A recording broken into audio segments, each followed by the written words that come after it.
Welcome. Thank you for joining me. My name is Timothy Halloran. You can learn astrology from me at my website, rasalilacommunity.com. There I also offer additional astrology offerings and resources. We're talking about a full moon coming up September 10th. And for those of you who've been tuning into these videos for some time, I want to congratulate and thank you for tuning into the cycles of the moon. These are some of the most important mechanisms of the universe, and my hope and intention is for you to be empowered by aligning directly with the forces and the seasons of nature. All right, so where do we find ourselves in time these days? Well, the sun is going through Virgo, and then we'll go into Libra later on this month. We've got Venus in Virgo, Mercury stationing in Libra. Now the outer planets, Pluto, then Saturn, then Neptune, and Uranus are in the late degrees of Capricorn to mid-Taurus, while the sun is going through the opposite signs of Virgo Libra. Now when this happens, when the sun every year goes opposite to these outer planets, that means that the Earth is in between these outer planets and the sun, meaning that these outer planets are at the closest point to the Earth, and this is when we have retrograde periods.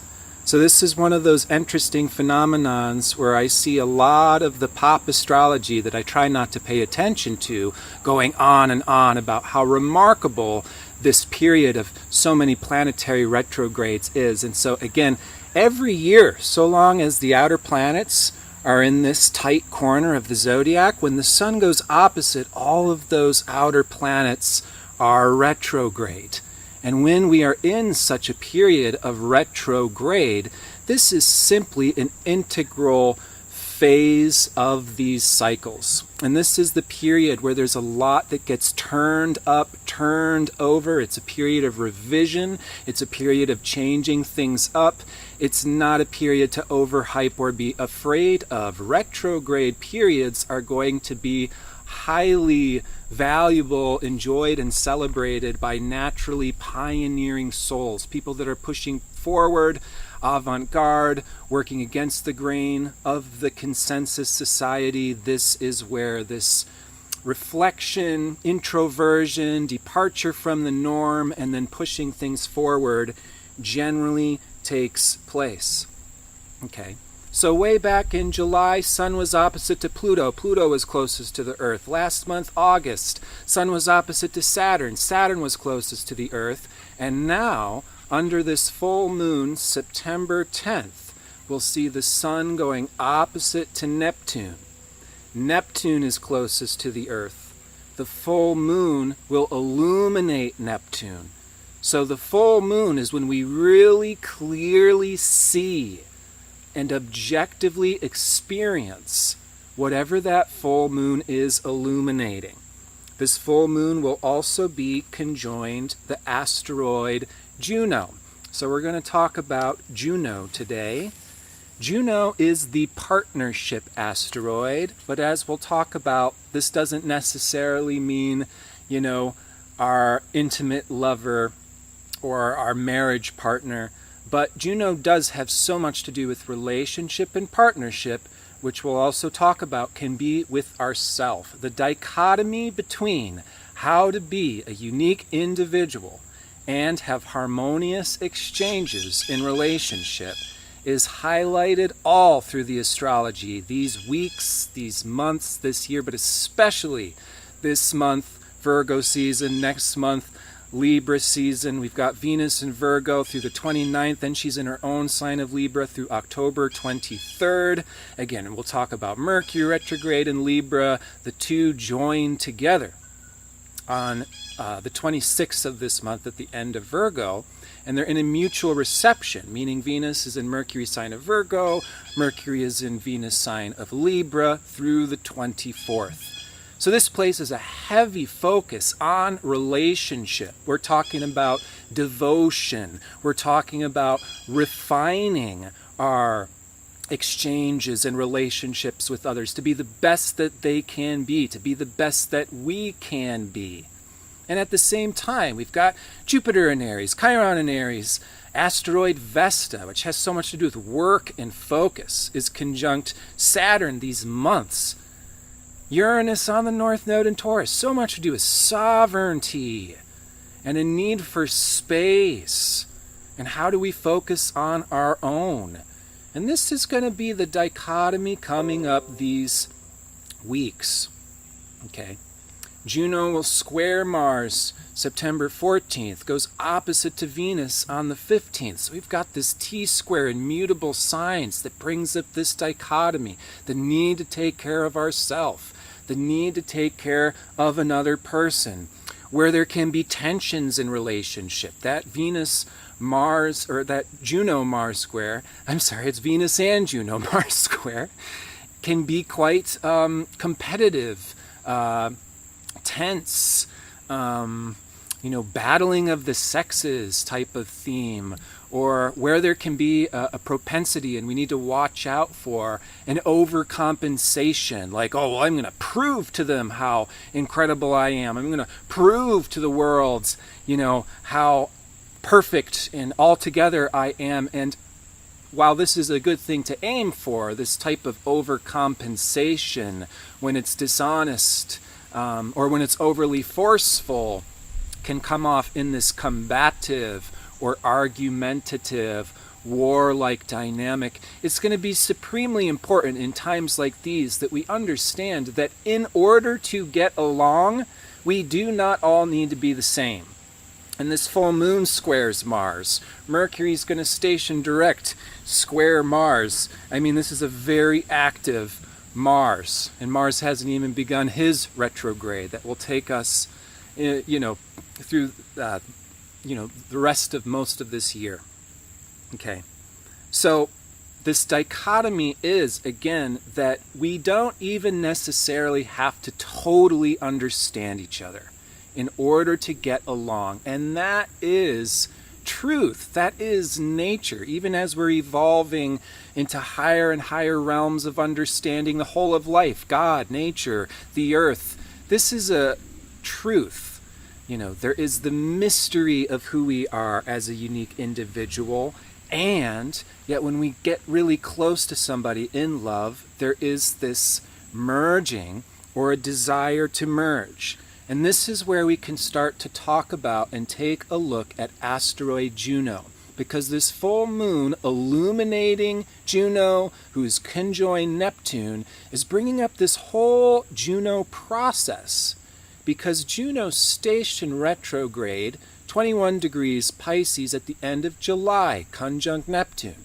Neptune station retrograde at the end of June. They're both moving together. Juno, Neptune.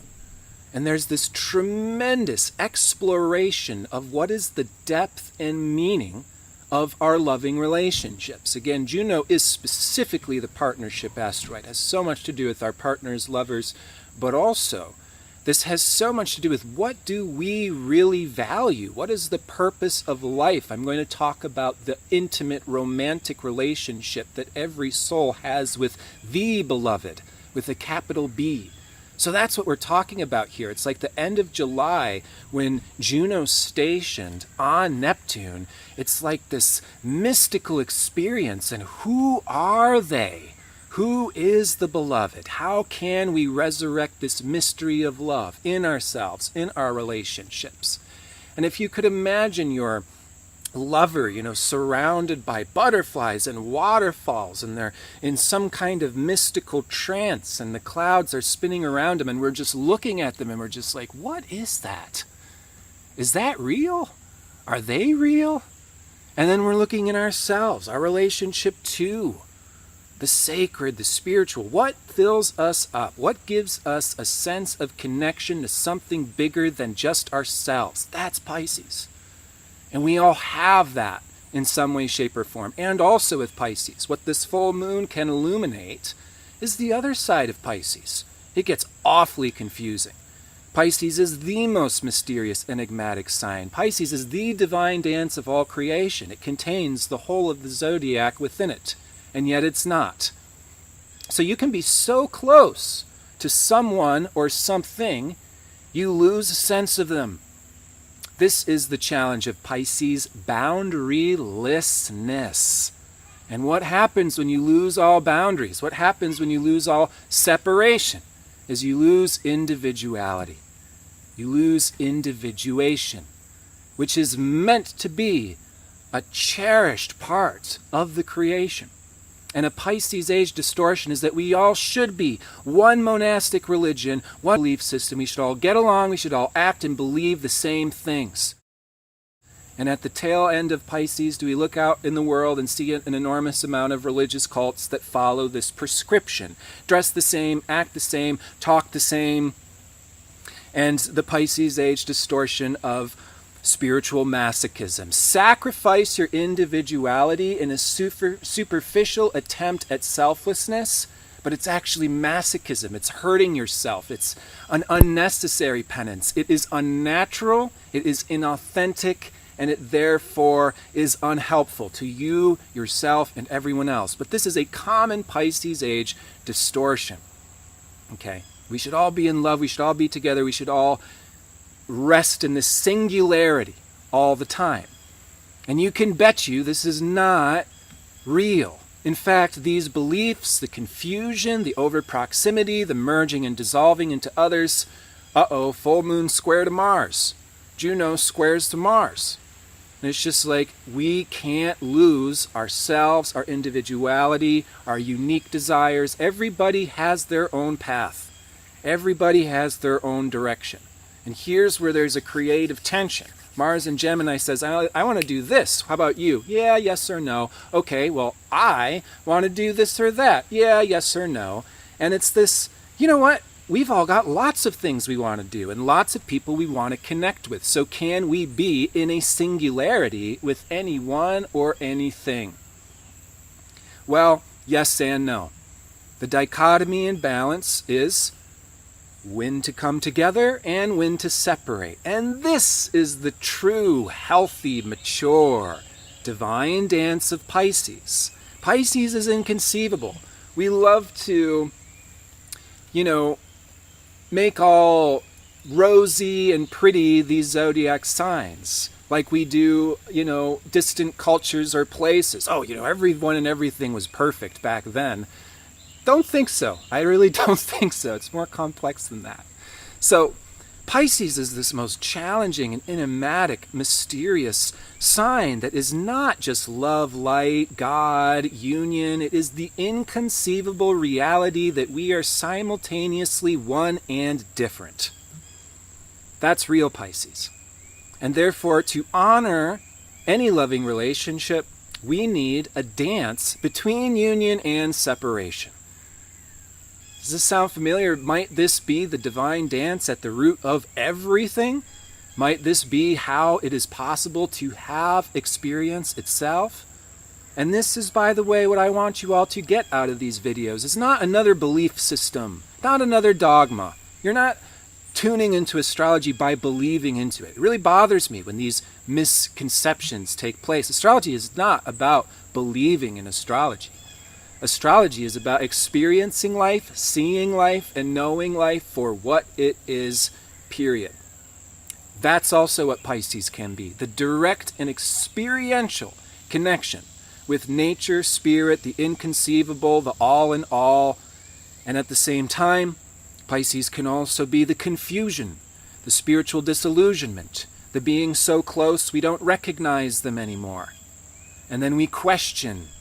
And then we explore. And the spiritual disillusionment is a necessary phase of the spiritual journey.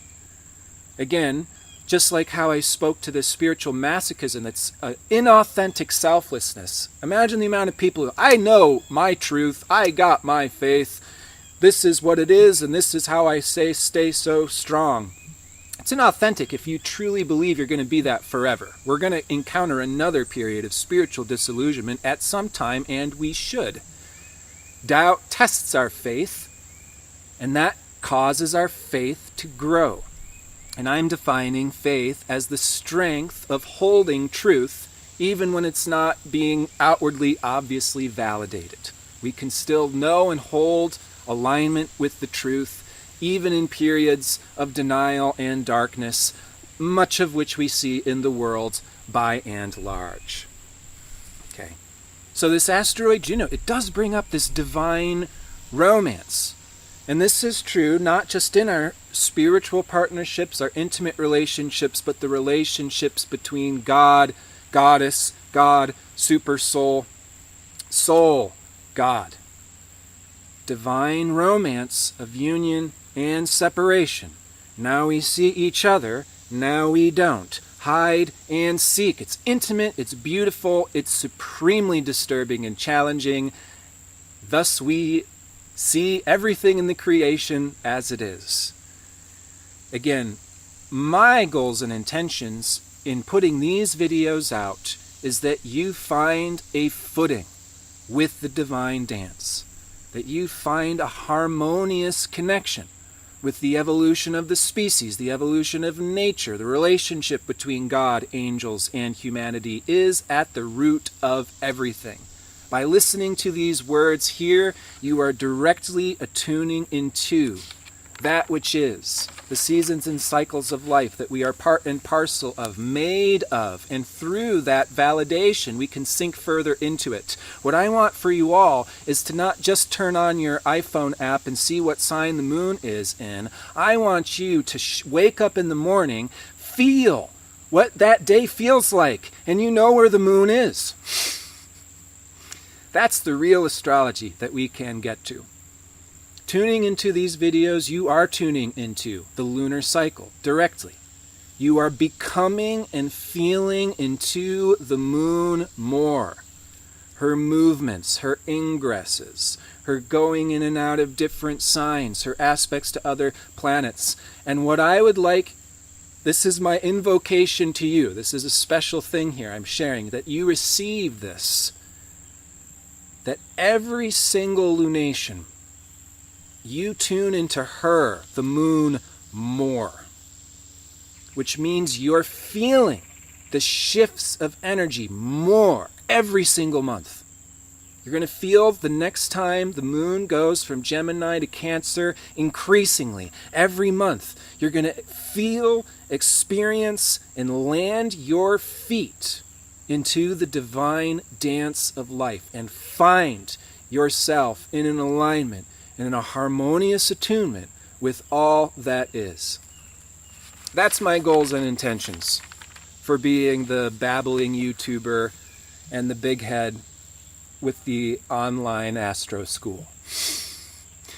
Speaking of which, it's a great time to be reflecting, tuning in, learning some new things. Let's talk about Mercury retrograde.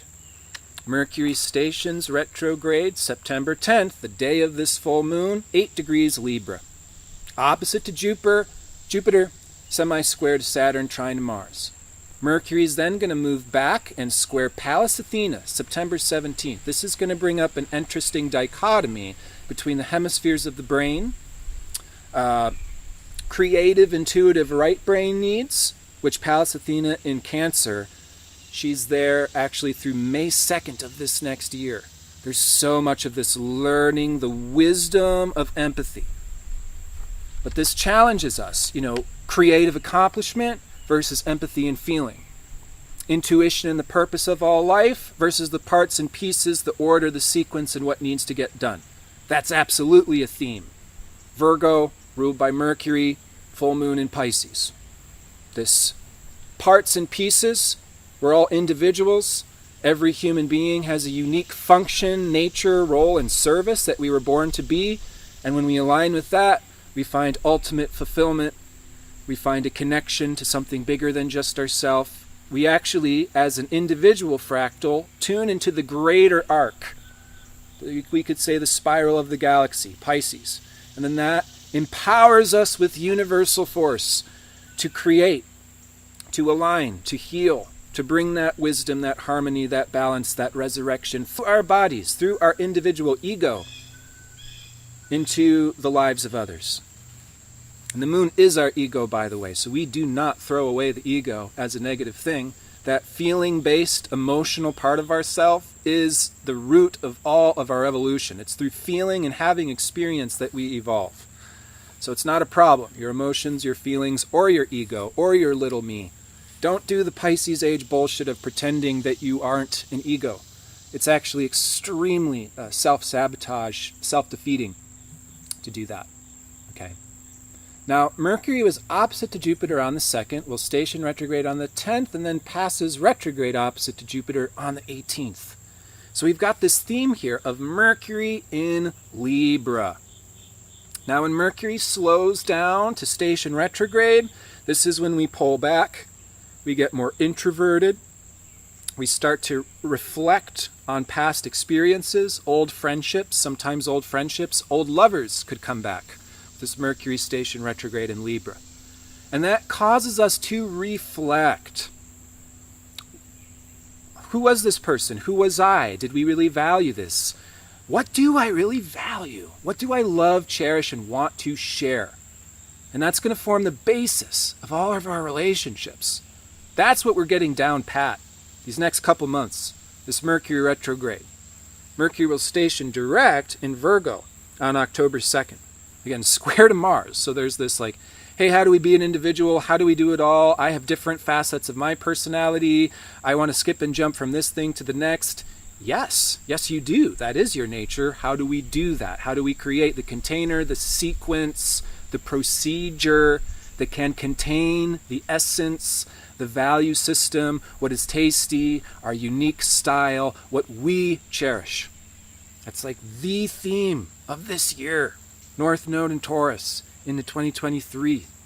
Sovereignty, creating our own bubble, creating our own universe, and then filling that space with all that reminds us of what we love, to be empowered, to be centered in our value system. This is the same as having our feet on the earth. This is the same as being able to breathe, being able to take care of ourselves without having to latch on to person. I don't know who I am. Tell me who I am. I don't know who I am. Tell me who I am. We don't have to be that lost, but we also don't totally know. And those actually might be good questions for right now. Mercury stationing opposite to Jupiter is an opportunity to learn by putting ourselves in the other person's shoes. So this is going to be all about listening. Libra rules the ears, listening. Mercury is the mind, brain, communication. It's like, let's be therapists to one another right now. By putting ourselves in the other person's shoes and just passing back some reflections, some observations, it can be groundbreaking, life-changing, eureka moment for the other person. And similarly, we need to open our cans of worms and say, hey, can you just listen to me? And maybe pass off some reflections. I'm going through all of this upheaval in my work, my relationship. I'm really trying to understand what I value, what I want to share with the world, how to put a price tag on it, how to make it packaged. Could you pass me some reflections back? It's also, interestingly, a time to put ourselves in our own shoes. Like as we're replaying all these reels, old timelines, old friends, old interactions, it's like, what was that? Who am I really? All of these interactions and the similar theme, the similar pattern, what's that telling me about myself? Is it possible that we gave a part of ourself away to someone else? Or at a certain point in time, we lost a part of ourselves because of the assumptions, the misunderstandings, the projections of others? And then we have to roll back all these inaccurate self-identities, all these assumptions and projections. Wait a minute, take it back. That's not me. I'm replaying these reels, and you know what? I was actually right on the whole time. I was saying acutely and directing focus to what was helpful, and it just wasn't perceived. It just wasn't understood. But I thought that I was in the wrong. So we actually have to listen to ourselves. We can put ourselves in our own shoes as well. So this Mercury retrograde, it's going to start our full moon September 10th through October 2nd. What do we value? How are we functioning? How can we be committed, Libra, share in a harmonious, collaborative, mutually supportive way? And that's easier said than done. I mean, this is why it's an eternal process. We're going to get closer and closer to mutual support and reciprocation, as we are eternally knowing each other as individuals deeper and deeper, but can we know each other totally? No, because we ourselves are a mystery that is evolving and changing over time. So how are we functioning? Are we committed? Is this working? And how can we do so in a committed, working, harmonious, mutually supportive way and be free? How can we contain the necessary inner flame of desire, excitement, in balance with mutual support and harmony? This was a question I was recently asked. I've been doing the anonymous Q&A on Instagram. It's been fun. You can follow me on Instagram, by the way, Rosalila Healing.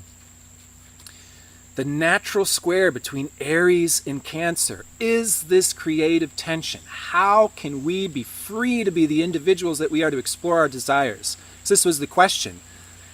Is it safe to explore this desire? Maybe it appears selfish or, it doesn't really appear spiritual. And trust me, we all got these desires.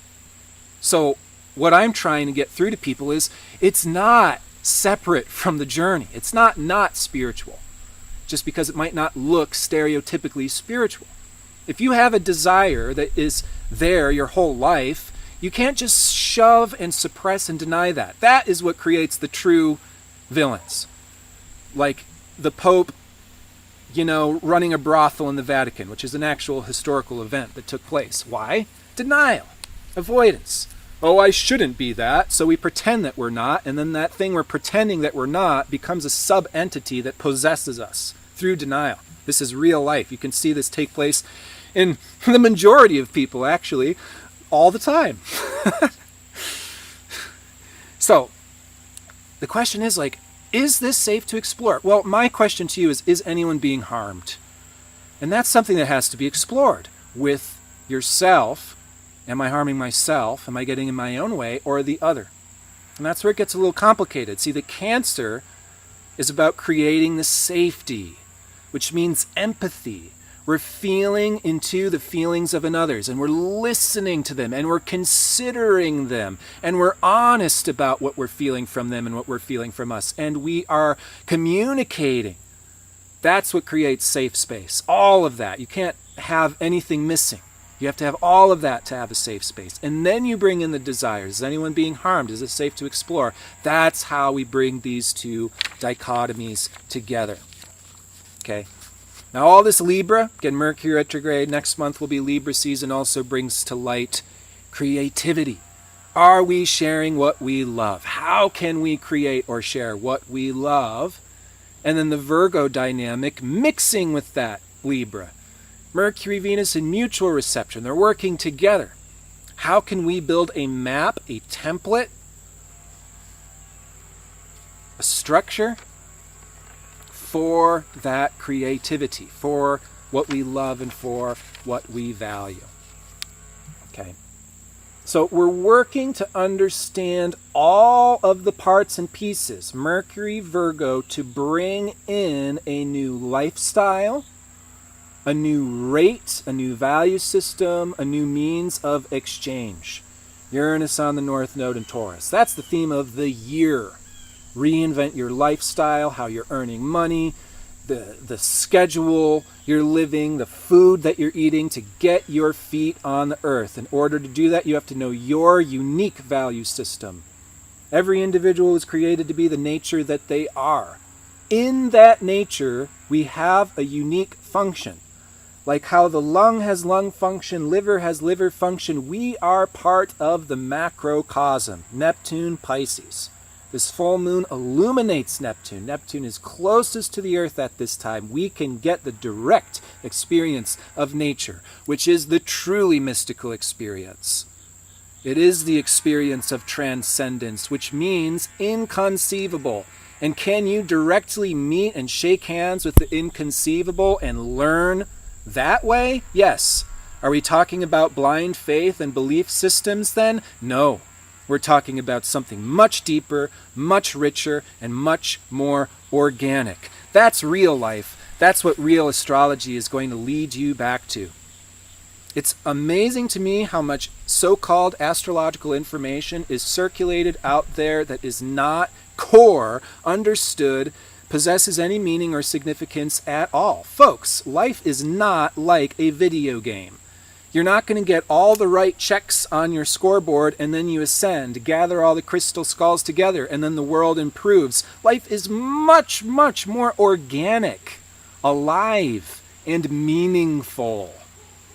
And this is the Pisces depth that's going to lead us into a deeper and deeper, even more mysterious, even more inconceivable, even more mind-blowing, forever and ever is the truth of our relationship with all that is nature itself. Nature is, by design, going to lead us there. And it is so much a pleasure and honor and excitement to be part and parcel of this divine vortex that I'm broadcasting straight to your face. And thank you for receiving it. That makes this interaction complete and fulfilling in a way that would otherwise be impossible. So thank you for being you. Thank you for being out there. Thank you for surrendering to your own divine dance, the mystery of life, finding yourself intoxicated and swimming in those divine juices.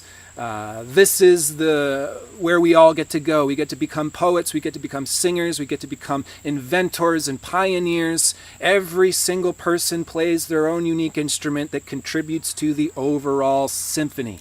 That is true beauty and love. Thank you so much for being part and parcel of this movement into the age of Aquarius by bringing to light the reality of astrology. It's not just about believing it, it's about seeing it, tasting it, living it, and experiencing it every moment, every day of your life. That's what you get to have. The astrology I teach in my astro school is not simply for those who want to become astrologers. I'm going to have workshops coming out these next months. I am super excited to teach because astrology is for everyone. It is simple, it is easy, it doesn't have to take your whole life of study to be a radical, life-changing, revolutionizing science and reality. So I look forward, for those who are interested, I'll meet you in the community. And otherwise, I'll see the rest of y'all next time. As always, and forever, take good care.